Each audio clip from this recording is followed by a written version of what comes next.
मित्रांनो, तुमचं पुन्हा एकदा GB स्टोरी टेलर या यूट्यूब चॅनलवर स्वागत आहे.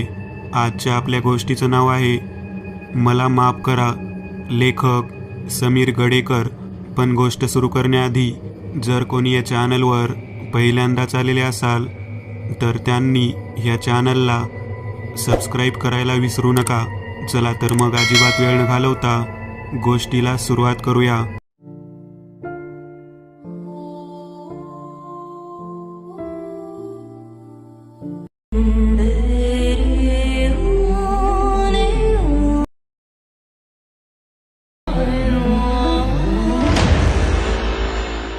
नोव्हेंबर महिना, सकाळी 6 वाजताची वेळ. शहराला नुकती जाग येत होती. एरवी प्रसन्न वाटणारी ती पहाट काळोखाची चादर बाजूला सारत आज एक बोचरं रूप घेऊन डोकं वर काढत होती. कडाक्याची थंडी शहरात थैमान घालत असल्याने दुलईखाली निजलेले कित्येक शरीरे तुर्तास तरी डोळे उघडायला तयार नव्हती. सकाळी लवकर उठलेल्या निलिमाने गॅसवरती ठेवलेल्या चहाच्या गंजात पाण्याला उकळती फुटत होती. मंद आचेवर उकळत्या पाण्यात चमचाभर चहापत्ती ओतली. तसा चहाचा सुगंध किचनमध्ये पसरला. तिने घातलेल्या जुनाट स्वेटरमधूनही गारठा जाणवत होता. आलं कुटत असणाऱ्या तिच्या हातांनी मध्येच आपलं काम थांबवून गार वारा आत आणणारी खिडकी बंद केली. चहा कपात ओतून गंज बेसिनमध्ये नेला. गरम गरम चहा पोटात गेल्यावर आता थोडं बरं वाटत होतं. पाय पोटाशी घेऊन गोधडीमध्ये शांत झोपलेल्या रोहनच्या तोंडावरून पांघरून अजून बाजूला झालेले नव्हते, तर नवरा प्रकाश बेडवर निपचित पडलेला होता. चांगला सूर्य वर येण्याआधी यांची उठण्याची कुठलीही शाश्वती नव्हती. हुडहुडी भरवणाऱ्या त्या थंडीत निलिमाने आता बाहेर येऊन दरवाजा ओढून घेतला आणि अंगणात येऊन चपला पायात सरकवल्या. तेव्हा थंडीचा गारठा अधिकच जाणवत होता.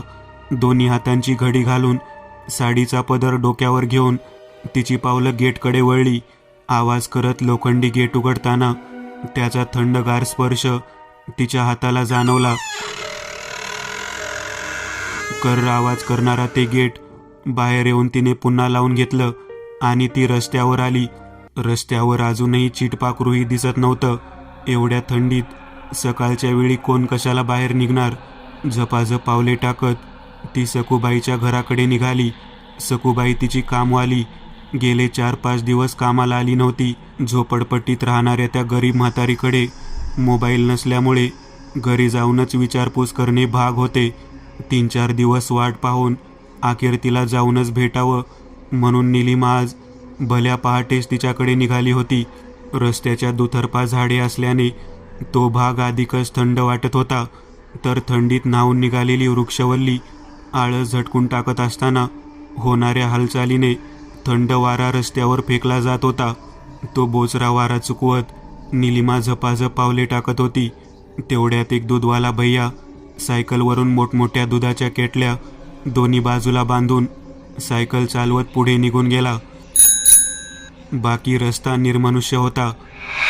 बरंच अंतर चालून गेल्यानंतर विचारांच्या तंद्रीत मग्न झपाझप पावलं उचलत असणाऱ्या निलिमाच्या पायांना अचानक ब्रेक लागला. रस्त्याच्या कडेला पडलेल्या एका वस्तूकडे तिची नजर खिळली होती. काही कागद आणि एक पेन होता. तो कुणाच्या तरी खिशातून या वस्तू पडलेल्या असाव्यात. तिकडे तिची नजर आकर्षित होण्याचं मुख्य कारण म्हणजे अगदी तसाच पेन तिचा नवरा प्रकाश हा नेहमी वापरत असे. पण कशावरून तो त्याचाच असेल. एकसारखे पेन अनेकांकडे असू शकतात. अखेर न राहून तिने तो कागद आणि पेन उचलला. कागद चाच पडत असताना त्यात तिला एक बिल आढळलं. मेडिकल बिल होते. त्यावर प्रकाशचं पूर्ण नाव होतं. तिची औषधे प्रकाशने कालच आणली होती, त्यामुळे त्या वस्तू प्रकाशच्याच खिशातून पडल्या आहेत हे पक्क होऊन तिने सोबत त्या वस्तू घेऊन ती सखूबाईकडे निघाली.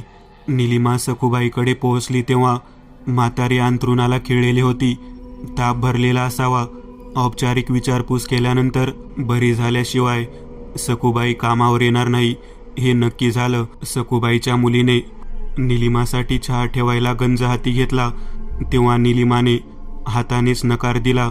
सखूबाईच्या मुलीशी गप्पा मारताना निलिमाची नजर घरापुढील अंगणात गेली.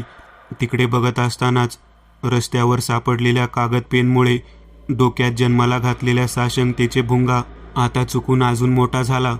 तो आता डोक्यात गरगर फिरायला लागला. कारण सखूबाईच्या अंगणात प्रकाशची चप्पल ठेवलेली होती. पण कशावरून प्रकाशची चप्पल असेल? एकसारख्या कितीतरी चपला असू शकतात, पण प्रकाशच्या बेडप चालण्यामुळे ती एका बाजूने काहीशी झिजली होती. शेवटी न राहून तिने सखूबाईच्या मुलीला विचारलं, ही चप्पल कोणाची? कोणती? ही बाजूची. चप्पलकडे कटाक्ष टाकत सखूबाईची मुलगी बोलली, ही होय, सकाळी विहिरीवर कोणीतरी विसरून गेला असन, म्या घेऊन आली घरी. कुणी आलं विचारत तर देऊन देईन. सखूबाईचा निरोप घेऊन निलिमा निघाली. घरी जाऊन खात्री केल्याशिवाय चपलेवर आपला हक्क सांगणं तिला योग्य वाटलं नाही. घरी जाऊन आधी तिने चप्पल घरभर शोधलं. तिथे प्रकाशची चप्पल नव्हती. तिचा संशय खरा ठरला. ती सरळ प्रकाशच्या स्वतंत्र खोलीत गेली. एव्हाना नवरोबा उठून त्याच्या खोलीत खुर्चीवर मोबाईल चाळत बसलेला होता. प्रकाश, हां, अरे इकडे बघ, जरा बोल ना.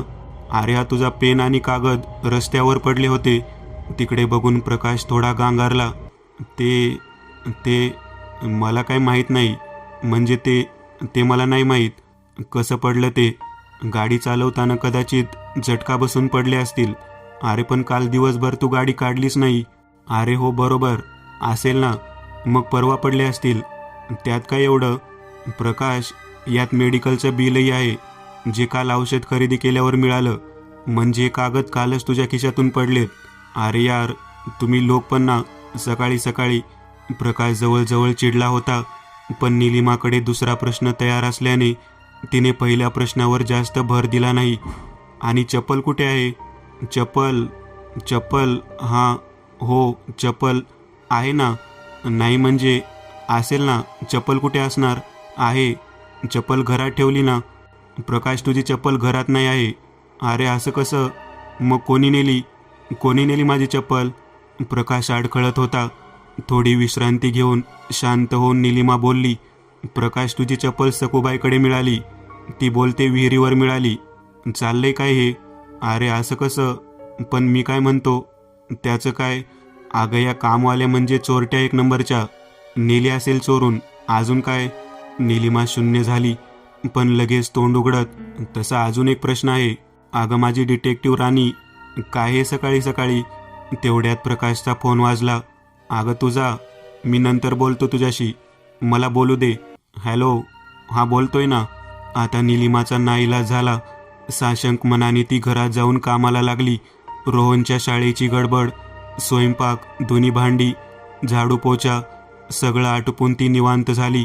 प्रकाश तिच्याशी नजरानजर टाळत होता, पण चाणाक्ष निलिमाच्या नजरेतून ते सुटत नव्हते. प्रकाश जेवण करत असतानाही पूर्ण वेळ मोबाईल चाळत होता, तर अधूनमधून फोनही येत होते. उगाच जेवताना कटकट नको म्हणून तिने यावेळी विषय काढला नाही. अखेर दुपारी निवांतपणे प्रकाश आपल्या खोलीत बसला असताना निलिमा आत गेली. तिला आत आलेले पाहून प्रकाशचा चेहरा उतरला. आता बोलूया. तुम्ही बायका पण ना, बोला. अरे मला काही कळत नाही रे. ते रस्त्यावर पडलेले कागद पेन, सखूबाईकडे पोहोचलेली तुझी चप्पल. अगं मी दिलंय ना उत्तर तुला. काय एवढं पडलं त्याचं? जाऊ दे ना, मरू दे, सोड. कशाला लांबून लावतेस? नाही, पण अजून एक प्रश्न आहे. काल तू रात्री बाहेर गेला होता, उशिरा परत आला. कुठे होता तेवढा वेळ? प्रकाशचा उतरलेला चेहरा निलिमाला मारुका खाऊ करत होता. प्रकाशने एक जोराची अंगमोडी दिली. चेहरा शांत करण्याचा प्रयत्न केला. तो भिंतीला टेकून बसला आणि एक दीर्घ सुस्कारा सोडला. म्हणजे ते काय आहे की मी तुला सांगणार नव्हतो, पण निलिमा जवळ येऊन बसली. कान टवकारून ऐकायला सज्ज झाली. काल रात्री झोप येत नव्हती. बराच वेळ खोलीत बसून होतो. डोक्यात विचारांचं काहूर माजलं होतं. काही नवीन सुचत नाही, कशात लक्षही लागत नाही. शेवटी कुठेतरी एकांतात जाऊन बसावं, तेवढेच बरे वाटेल हा विचार आला आणि पायात चप्पल सरकवून मी बाहेर पडलो. चालत चालत मी सखूबाईच्या घराकडे पोहोचलो. तिकडे एक मोठी विहीर आहे. आजूबाजूला झाडं आहेत. छान थंड आणि शांत वाटत होतं. थोडा वेळ बसावं म्हणून मी विहिरीच्या कठड्यावर चढलो. चप्पल खाली काढून ठेवली. थोडा वेळ शांत बसल्यानंतर अचानक मला एक गलका ऐकू आला. काही लोक माझ्या दिशेने येत होते. एवढ्या रात्री विहिरीवर अनोळखी व्यक्ती एकटी बसली असल्याने त्यांच्या मनात बहुतेक शंका निर्माण झाली असावी. आता विनाकारण प्रश्नांचा कीस पडणार, लोक जमतील म्हणून घाबरून मी खाली उतरून जपाचं पावलं टाकत निघालो. चप्पल घालायची राहूनच गेली. थोडा वेळ चाललो, तोच ते लोक माझ्या मागे येताना दिसले. मी घाबरून पळायला लागलो तर तेही पळायला लागले. पळता पळता मी एका ठिकाणी पायात पाय अडकून पडलो. तेव्हा ते कागद आणि पेन खिशातून बाहेर पडले. शेवटी घरी पोहोचलो आणि हुश करत प्रकाशने एक दीर्घ श्वास घेतला. कान टवकारून ऐकत असणाऱ्या निलिमाने डोक्यावर हात मारून घेतला. अहो स्वामी, नका करू. आणि प्रकाशने चुटकीसरशी विषय बदलवला. अगं पण माहिती आहे का, तिकडून आल्यानंतर मी एक कथा लिहिली, जाम भारी जमली. सकाळपासून कॉल्स, मेसेजेस येत आहेत, सर्वांना आवडली आहे. प्रकाशने मोबाईल जवळ करून कथेवरचे कमेंट्स तो दाखवायला लागला आणि दोघे ते वाचण्यात दंग झाले. त्या ओघात निलिमाच्या डोक्यातील साशंकतेचा भुंगा अदृश्य झाला. मग बराच वेळ गप्पा गोष्टी रंगल्या.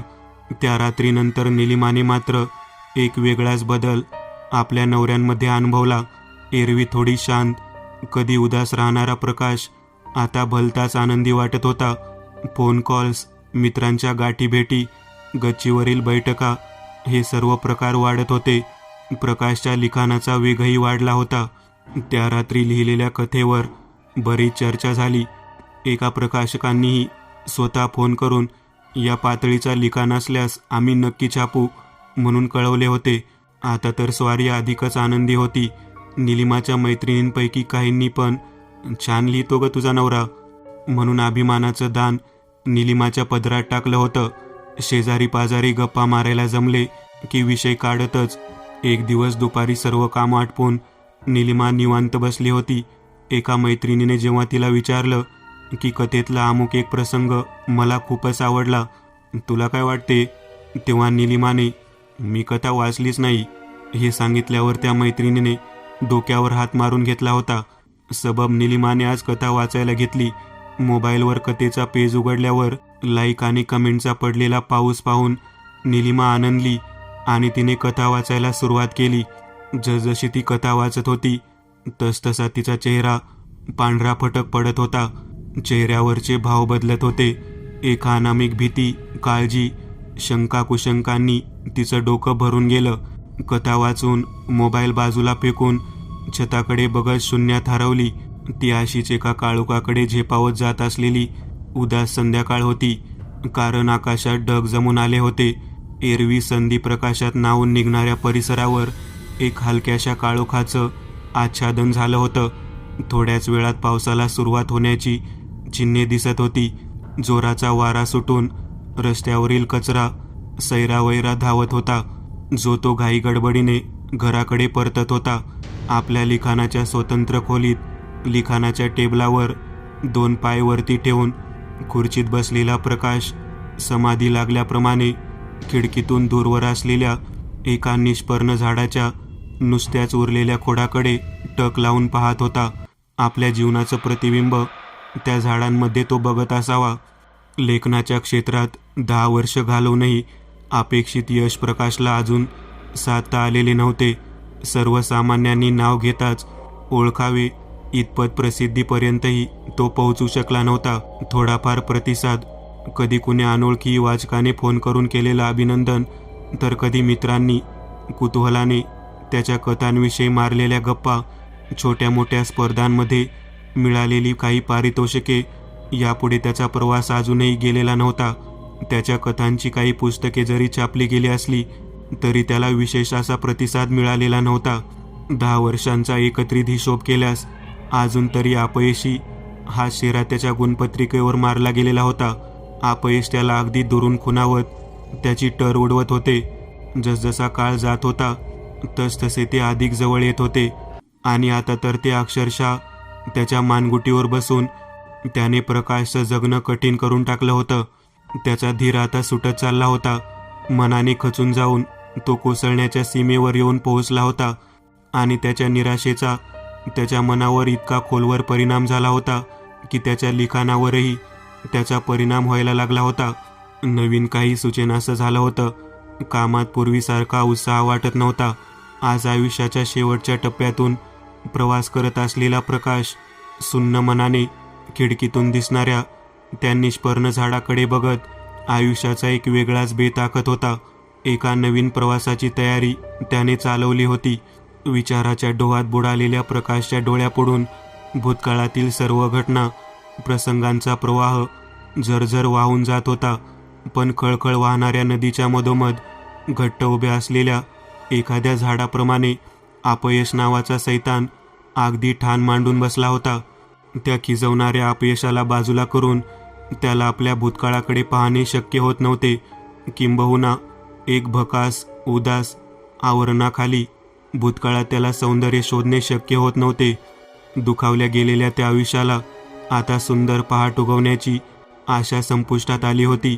सर्व आकड्यांची गोळाबेरीज करून शेवटी 0 हातामध्ये आलेल्या प्रकाशने खिन्न मनाने आयुष्याच्या कॅनव्हासवर रंग भरण्यासाठी उचललेला कुंचला आज शेवटचा खाली ठेवला होता. त्याला अपेक्षित असलेला परिणाम साधता आला नव्हता.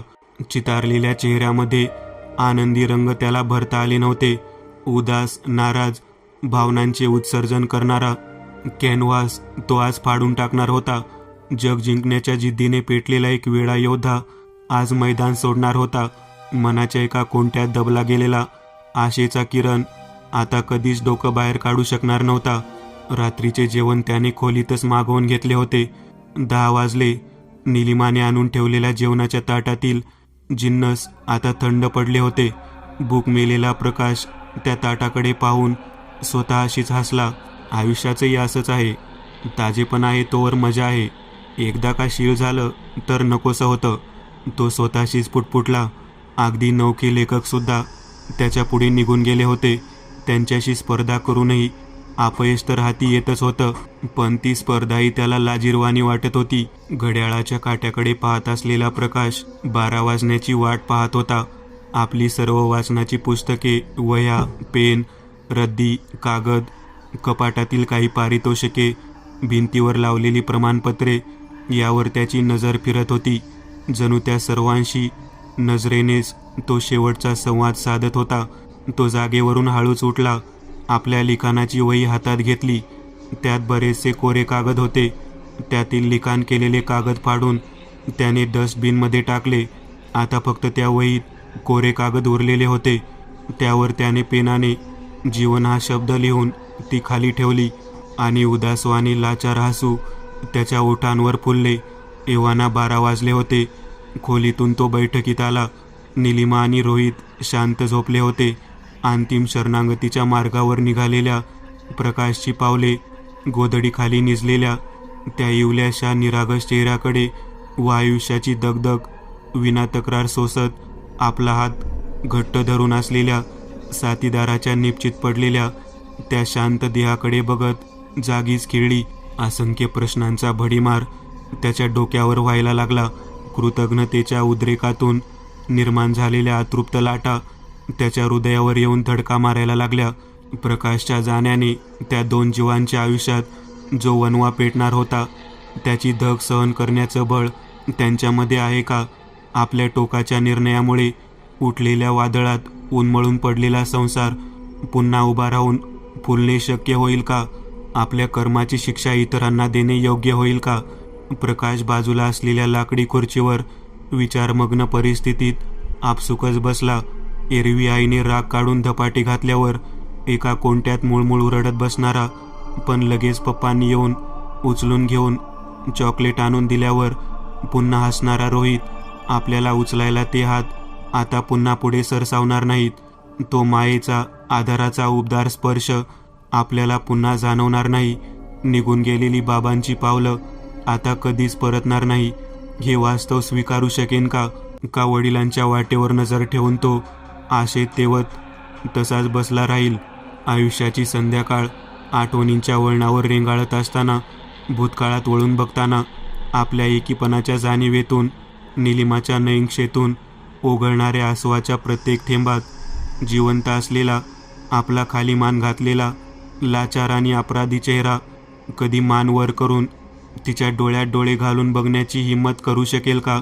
आपला मुलगा बाहेरगावी शिकायला असेल तेव्हा रात्री एकटीच घरात तापाने फणफणत असलेली आपली सहचारिणी कुणाला हाक मारेन? कोण असेल जवळ काळजी घ्यायला? की आपल्या कर्माने लादलेला एकटेपणा दात काढून हसत असेल? अपयशाचा राक्षस बोकांडी बसवून जगावं तरी कसं? तर संकटाच्या खाईत दोन निर्दोष जीव निर्दयपणे ढकलणारा राक्षस बनून मरावं तरी कसं? यक्ष प्रश्नांच्या मध्ये असलेल्या प्रकाशांच्या पायांना घट्ट पकडलेल्या असंख्य प्रश्नांना उत्तरांची भूक लागली होती. शून्यात हरवलेला, भविष्यापुढे निरुत्तर झालेला प्रकाश स्तब्ध शांत बसला. अचानक आपल्या कनिष्ठांचं यश आणि आपलं अपयश यांच्या गराड्यात सापडून झटकन भावनिक प्रवाहाच्या बाहेर आला. पाय घट्ट धरून असलेल्या प्रश्नांना लाथाडून ताडकन उभा राहिला. पायाला घट्ट धरून असलेल्या त्या नानाविध संवेदना क्षणार्धात लाथाडून तो उठून उभा राहिला. डोक्यात नाचत असलेल्या कठोर निर्णयावर घेऊन जात असलेल्या सैतानाचा हात धरून भय, चिंता, माया यांच्या डोहातून तो सटकन बाहेर आला. सोड ना यार, एकदा जीव सुटला की कोण बघायला येणार? काय होतंय नि काय नाही. माणुसकीच्या शांत झऱ्यात एक अविचारी सैतान दान दान नाचायला लागला. अखेर दगलबाज विचारांचाच विजय झाला. जागेवरून उठून प्रकाश दाराकडे चालायला लागला आणि कुठेतरी अज्ञानात लपलेली नियती खळखळून हसली. उद्ध्वस्त झालेल्या जीवांचा नंगा नाच हेच तर तिच्या करमणुकीचं साधन ना. जवळ जाऊन त्याने रोहीच्या हाताने पापा घेतला. डबडबलेल्या डोळ्यांनी त्याने दोघांकडेही मन भरून बघून घेतले.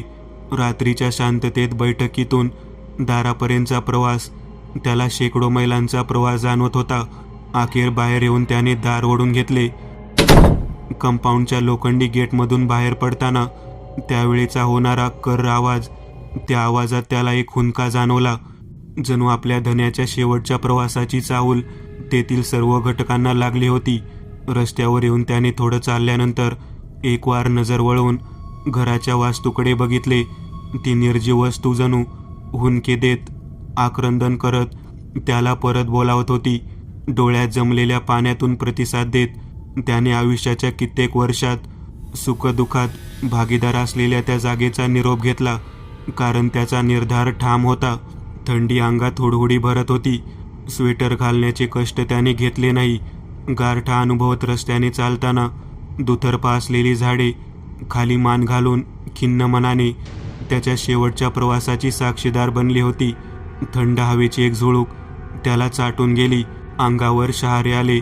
हाताची घडी घालून ती घट्ट धरून त्याने ऊर्जा निर्माण करण्याचा प्रयत्न केला आणि त्याच अवस्थेत तो चालायला लागला. प्रकाशचे घर शहराच्या बाहेरील भागात असल्याने पथदिव्यांची सोय अजून झालेली नव्हती. त्यामुळे एक भयान काळोख रस्त्यावर दूरपर्यंत पसरला होता. बाजूंच्या झाडांच्या आकृत्या भयानक राक्षसाप्रमाणे भासत होत्या. डोक्यात अजूनही विचारांचा गोंधळ माजला होता. खरंच हे योग्य आहे का की फिरावं माघारी? निलिमा आणि रोहनचं काय होईल? पण कुठलाही यक्ष प्रश्न त्याचा निर्धार मोडू शकला नाही. पावलं चालत होती. त्या स्मशान शांततेत पावलांचा आवाज स्पष्ट ऐकायला येत होता. मध्येच वारा येऊन हुडहुडी भरून निघून जात होता. झाडांच्या फांद्या वाऱ्याने हलून पुन्हा जागेवर येत होत्या. रस्त्याच्या टोकाला दूरवर प्रकाशाचा एक ठिपका दिसत होता. तिथून मुख्य वस्ती सुरू होत होती. आधीच घेतलेल्या टोकाच्या निर्णयाने प्रकाश थोडा थरथरत होता आणि त्यात भर घालायला मरणाची थंडी होती. डबडबलेल्या डोळ्यांनी प्रकाश खाली पाहत रस्ता तुडवीत होता. रात्रीच्या प्रहरी कधीही बाहेर न पडलेल्या प्रकाशला ही स्मशान शांतता नवीन होती. मध्येच कुठेतरी कुत्री विवळण्याचा आवाज आला. थोडा विचलित होऊन प्रकाश पुन्हा चालायला लागला. चालता चालता अचानक प्रकाशची तंद्री भंग पावली. कोणीतरी आपल्या मागून चालत असल्याचा त्याला भास झाला. त्याने सटकन मागे बघितले. मागे कोणीही नव्हतं. घरातून बाहेर पडताना आपल्याला कुणी बघितलं तर नसेल ना? आपला पाठलाग करत निलिमा तर आली नसेल ना? या विचाराने तो थरथरला. पण निर्धार पक्का होता. तो पुन्हा चालायला लागला. पुन्हा मागून कोणीतरी चालत असल्याचा भास झाला. त्याने पुन्हा मागे बघितले. यावेळी कुणीही नाही. आता मात्र तो आतमधून थोडा घाबरला. झपाझप चालत आता तो प्रकाश सुरू होत असलेल्या वस्तीच्या भागात शिरला. झाडांनी वेढलेल्या काळोखात बुडालेल्या रस्त्यावरून तो आता बाहेर आला होता. वस्तीतून थोडे पुढे गेल्यावर ती विहीर लागणार होती, ज्या विहिरीवर आधीही काही लोकांनी आत्महत्या केल्या होत्या. मनातून थोडा घाबरलेला प्रकाश त्याच्या डोक्यात चलबिचल माजली, कारण चालता चालता ती विहीर नजरेच्या टप्प्यात आली. आजूबाजूला घरं कमी होती. मोकळ्या जागेत एखादा राक्षस सावजाच्या भुकेने तोंड उघडून बसला असावा, त्याप्रमाणे ही विहीर त्याच्या स्वागताला आतुर होती. तिथे काळोखही अधिक होता. विहिरीच्या आजूबाजूला बरेच तण वाढले होते. विहिरीच्या बाजूला विटांनी बांधलेले छोटे देऊळ होते. एक शेंदूर फासलेला दगड आतमध्ये असून त्यापुढे दिवा तेवत होता. एवढ्या रात्री कोणी ते दिवा लावून गेला असेल, कारण संध्याकाळी लावलेला दिवा एवढा वेळ तेवत राहणार नाही. तसाही त्याचा आकार छोटा होता. प्रकाशच्या मनात शंकेने घर केले. विहिरीच्या कठड्यावरील काही भागात पोपडे निघून आतील विटा दिसून येत होत्या. खिराडीला जंग लागलेला होता. भग्नावस्थेत अजूनही आपले अस्तित्व टिकवून असलेली ती विहीर जणू त्याचीच वाट पाहत होती. कितीतरी अतृप्त आत्मे त्या विहिरीभोवती गिरट्या घालत असतील. आपल्या परिवारात नव्या सदस्यांचे स्वागत करायला आतुर असतील. कुठेतरी लपून बसलेली नियती प्रकाशची ती अवस्था बघून दात काढून खिदळत असेल. विहिरीजवळ येताच प्रकाशची पावले मंदगतीने पडायला लागली. हृदयाची धडधड वाढली. थरथरत्या शरीराने तो जवळ पोहोचला.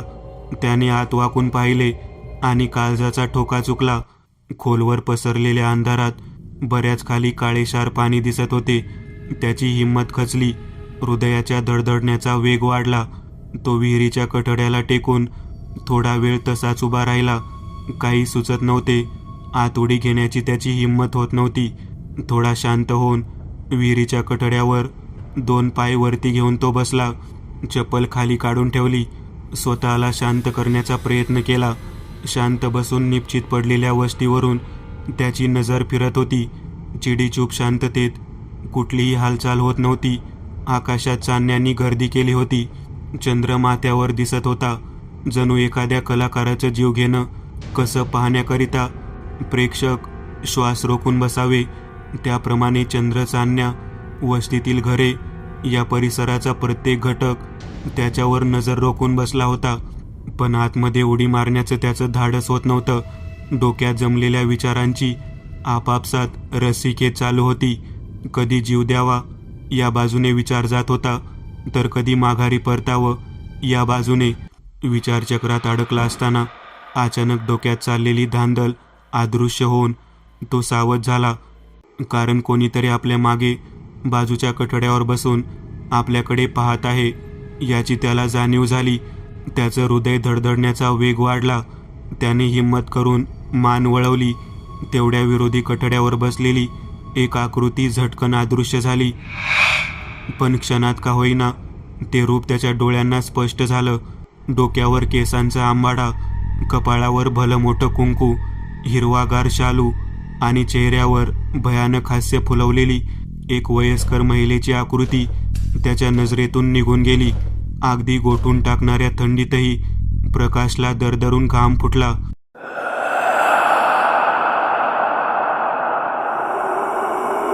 आत्महत्येसंबंधी चाललेल्या विचार कलहाची जागा आता एका अनामिक भीतीने घेतली. आपल्याला भास तर झाला नाही ना? थरथरणारा प्रकाश जमेल तसा घाम टिपत तिथेच बसला. पुन्हा मागे कोणीतरी आहे हे जाणवायला लागले.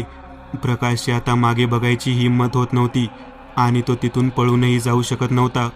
कारण एक ठाम निर्धार करू, तो आत्महत्या करायला या विहिरीवर आलेला होता. आता कैची सापडलेल्या प्रकाशाला मागे बघणं अनिवार्य होतं. शेवटी पुन्हा एकदा हिंमत करून त्याने मान वळवली, तर पुन्हा तेच भयानक हास्य नजरेत येऊन क्षणात अदृश्य झालं. आता मात्र प्रकाश पुरता हादरला, पण तो उठून निघणार इतक्यात विहिरीत बुडबुडे निघत असल्याचा आवाज त्याने ऐकला. हात वाकून बघितले तेव्हा बुडबुडे फुटत असलेल्या त्या पाण्यातून 2 हात वर आले आणि ते त्याला स्वतःकडे बोलावत होते. अचानक विहिरीवरील खिराडी जोराने गोल फिरायला लागली. त्या खिराडीचा आवाज भयान शांततेत घुमत होता. ते हात आता खाली जाऊन केसांनी आच्छादलेलं महिलेचे शिर पाण्यातून वरती बाहेर यायला लागलं. प्रकाशने लगेच कठड्यावरून खाली उडी घेतली आणि चप्पल न घालताच जोरात पळत सुटला. प्रकाशित वस्तीच्या भागातून तो धावत होता. धावत धावत तो पुन्हा दुतर्फा झाडी असलेल्या अंधाऱ्या रस्त्यावर आला. ऊर फुटोस्तवर तो धावत होता. धावता धावता तो एके ठिकाणी पायात पाय अडकून पडला. त्याच्या सदऱ्याच्या खिशातील कागद आणि पेन रस्त्याच्या बाजूला फेकला गेला. पोटावर पडला असताना त्याने मागे बघितले तेव्हा दूरवरती विहीर दिसत होती आणि आता विहिरीच्या मधोमध कपाळाला मोठं कुंकू लावलेली ती वयस्कर बाई उभी राहून हसत त्याच्याकडे बघत होती. तिने हात पुढे केले आणि ती प्रकाशला आपल्याकडे बोलवायला लागली. प्रकाशची पाचावर धारण बसली. तो पुन्हा पळत सुटला. तो थेट घरात जाऊनच थांबला. निलिमा रोहित गाढ झोपेत होते. पलंगावर पडून त्याने पांघरून ओढून घेतले. घामाने भिजलेलं शरीर घेऊन थरथरत असलेला प्रकाश जोरजोराने श्वास टाकत होता. दाराच्या आवाजाने निलिमाची झोपमोड झाली होती, पण पूर्ण झापड तिच्या चेहऱ्यावरून गेली नव्हती. एक वार नजर प्रकाश झोपलेल्या बेडवर टाकून तिने पुन्हा डोळे मिटले आणि ती गाढ झोपी गेली. धडधडत असलेला प्रकाश हळूहळू शांत होत होता. पांघरुणाखाली त्याला सुरक्षित वाटत होतं. पण आता एक वेगळीच गोष्ट घडली. अचानक वारा यावा आणि रस्त्यावरील संपूर्ण धूळ उडून जावी, त्याप्रमाणे कानामिक आनंदाने त्याच्या चेहऱ्यावर जागा घेतली. त्याचा चेहरा खुलला. शरीराची थरथर थांबली. एका समाधानातून तो न्हावून निघत होता. कधी नव्हे एवढे प्रसन्न त्याला वाटायला लागलं. काहीतरी गवसलं होतं. त्याच्या शरीरात एक सकारात्मक ऊर्जा जाणवत होती. थोड्या वेळापूर्वी उदास निराश मनाने आत्महत्या करायला निघालेला प्रकाश, विहिरीवरील भयंकर प्रकार पाहून घाबरून पळत सुटलेला प्रकाश आणि आता अत्यंत आनंदी आणि सकारात्मक भावनेने भारावलेला प्रकाश थोड्याच वेळात आपली 3 रूपं तो अनुभवत होता. नियतीचा नियम कळणार कुणाला? क्षणात काही तर क्षणात काही. पूर्वीच्या प्रकाशापेक्षा आताचा प्रकाश हा खूपच वेगळा होता. उठून त्याने घामेजलेलं शरीर पुसून काढलं. आता त्याला संपूर्णतः हलकं वाटायला लागलं होतं. असं काय त्याला गवसलं असेल की तो अचानक आनंदाच्या नंदनवनात बागडायला लागला. कुठली गोष्ट त्याच्या मनात येऊन तिने प्रकाशाला असा एक अनामिक आनंद प्रदान केला असेल? काय विचार त्याच्या डोक्यात आला असेल? झटकन पांघरून दूर करून प्रकाश लिखाणाच्या खोलीत गेला. टेबलवर ठेवलेले कोरे कागद पुढ्यात ओढून त्याने लिखाणासाठी पवित्रा घेतला. मगाशी जीवन शब्द लिहिलेला कागद पाहून तो मंद हसला आणि तो कागद त्याने फाडून फेकला. उर्वरित कागदावर त्याचा पेन आता अगदी यंत्रवत सरसर फिरायला लागला. नुकत्याच घडलेल्या प्रसंगातून त्याला जीवनात पुढे जाण्याचा धागा हाती सापडला होता. लिखाण समृद्ध करण्याचा एक नवीन मार्ग त्याला गवसला होता. थोड्या वेळापूर्वी अनुभवलेल्या भीतीतून त्याला एक नवीन भयकथा कल्पना सुचली. मनाला आलेली मरगळ झटकली गेली. कल्पकतेच्या मुखावर घट्ट बसलेलं आवरण ताडकन दूर होऊन नव्या आविष्काराचा संचार बौद्धिक पातळ्यात झाला. आपले लिखाण अधिक भयावह, अधिक परिणामकारक व्हावा यासाठी भयान वातावरणाचा, भयानक घटनांचा स्वानुभव घ्यावा आणि लिखाण करावं. लिखाण परिणामकारक तर होतंच, पण नवीन नवीन कल्पनासुद्धा सुचतात याची प्रचिती येऊन तो आपण लावलेला एक शोध या विचाराने प्रकाश भारावून गेला आणि तो अचानक आनंदी झाला होता. या नवीन शोधाने रात्री त्याने एक नवीन भयकथा लिहिली आणि रात्रीच आपल्या पेजवर टाकून तो झोपी गेला. सकाळी उठला तो अभिनंदनाच्या फोनने. दुसऱ्या दिवशी प्रकाश झोपेतून थोडा उशिराच उठला होता. तोपर्यंत त्याच्या या नवीन कथेवर लाईक आणि कमेंटचा वर्षाव झाला होता. दिवसभर नेहमीच्या वाचकांनी फोन करून अभिनंदनाचा सपाटा लावला, तर त्याच्या पेजवरती अनुकरण करत असलेल्या एका प्रकाशकाने स्वतः फोन करून अशा प्रकारचं लिखाण असल्यास छापण्याची उत्सुकता दाखवली होती. आयुष्याच्या अंधाऱ्या वाटेवर जणू देवानेच हा मार्ग दाखवला असं प्रकाशला वाटायला लागलं. प्रकाशचा जणू पूर्ण जन्म झाला. तो आता एका वेगळ्याच जगात वावरत होता. वाळून उरलेल्या खोडाला आता नवीन पालवी फुटत होती. ढग दाटून आलेलं आकाश निरभ्र होऊन त्यात चांदण्या चमकायला लागल्या. एका नव्या ऊर्जेचा संचार होऊन प्रकाश जोमाने कामाला लागला. तिकडे निलिमा मात्र एका अनामिक भीतीच्या ओझ्याखाली दबली जाऊन चातकाप्रमाणे प्रकाश घरी येण्याची वाट पाहत होती. तिची नजर भिरभिरत होती. शंका कुशंकांनी डोक्यात गर्दी केली. कुठल्या कामात तिचं लक्ष लागत नव्हतं. नजर सारखी गेटकडे वळत होती.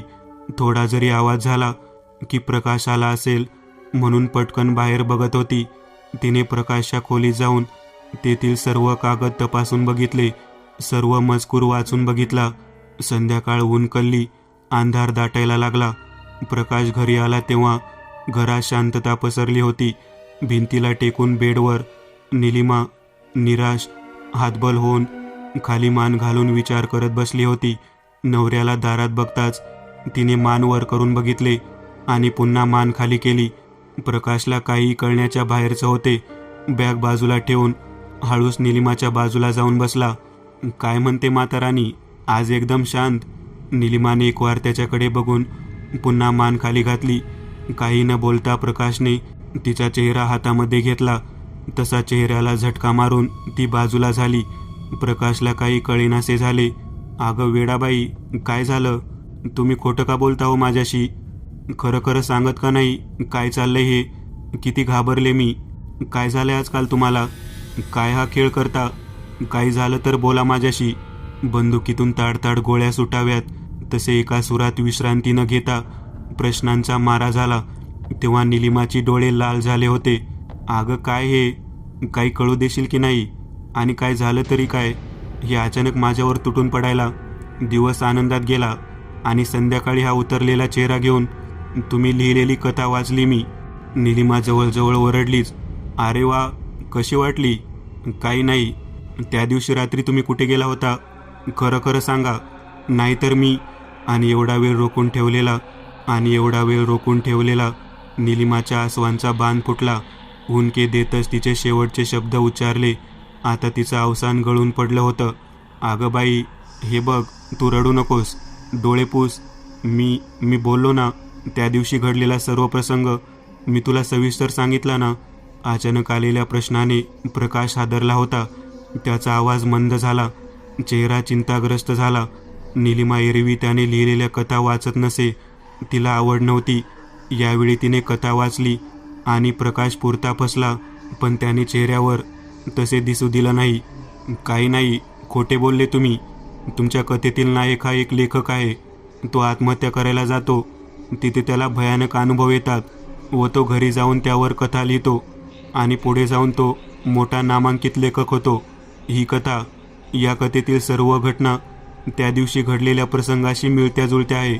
अगदी रस्त्यावर खिशातून पडलेले कागद आणि विहिरीवर राहिलेल्या चपलासुद्धा. खरं सांगा मला, तुम्ही आत्महत्या करायला गेले होते, खरं ना? प्रकाशचं हृदय जोराने धडकायला लागलं. अशा परिस्थितीला तोंड द्यावं लागेल याची पुसटशी कल्पना त्याला आली नव्हती. एरवी कधीही वाचनात रस नसलेल्या बायकोला याच वेळी काय त्यात घुसायचं सुचलं. म्हणून तो वैतागला आणि देवाला दोष द्यायला लागला. पोलिसांपुढे बसलेल्या चोराप्रमाणे प्रकाशची अवस्था झाली. त्या दिवशी घडलेल्या खऱ्या घटनांवरच तुम्ही कथा लिहिली ना? निलिमाने आता चिडून विचारले. हे बघ अगं, ठीक आहे, मान्य, काही घटना खऱ्या आहेत, पण बाकीचं काल्पनिक आहे. काही नाही, तुमच्या डोक्यात भलते सलते विचार चालू आहेत, हो ना? हे बघ, त्या दिवशी मी जे सांगितले त्याचप्रमाणे घडले, पण त्यातून मला आत्महत्या करायला निघालेल्या लेखकाची कल्पना सुचली. त्या विहिरीवर लोकांनी आत्महत्या केल्याचा मोठा इतिहास आहे. त्यातून मला ती कल्पना सुचली. नाहीतर माझ्यासारख्या माणसाला आत्महत्या करायला असं काय बिघडले माझं? थोडी शांतता आणि पुन्हा. अगं MSc पास, विहिरीतून बाहेर आलेले हात, कटड्यावर बसलेली बाई, या सर्वांवर विश्वास आहे का तुझा? खरं वाटते का? मग कल्पना असणार ना? आता मात्र निलिमाचा नाईलाज झाला. ती उच्च शिक्षित होती.